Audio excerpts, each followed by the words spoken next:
Matkustamme Parapetista Sibolkkaan. Tavoitteena siis päästä Topajärveltä saarelle nimeltä Nias.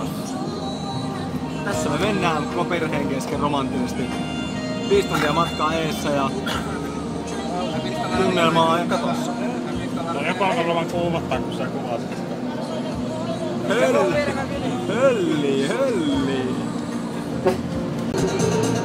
No niin, 3 tuntia edellistä. Meininki on muuttunut vähän. Viisto on muuttunut vähän. Äsken pysähyttiin, lastattiin 1000 kiloa eli tonni riisiä katolle. Osa tavaroista tuotiin sisään sen takia, että katolle enää yksinkertaisesti mahtunut tavaraa. Parhaimmillaan meillä on tässä autossa ollut 21 ihmistä. Tää on varmaan rekisteröity 10. Tällä hetkellä meitä on vaan 20. Kovaa meininkiä. Ei auta. Surupimesta. Täältä me tullaan. Ja niin kuin kaikki hyvä, niin myös seuraamat loppuvat aikana.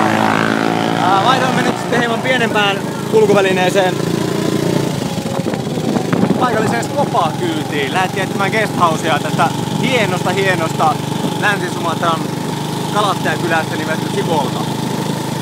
Tavoitteena löytää guesthouse, sen jälkeen vähän käppäillä, etsiä satamaa ja ottaa perrykyyti huomiselle.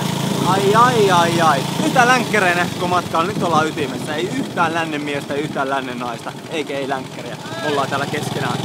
Me ollaan täällä vihollisten piirittämänä. Ei vaan nämä ystäviä, nämä kivat.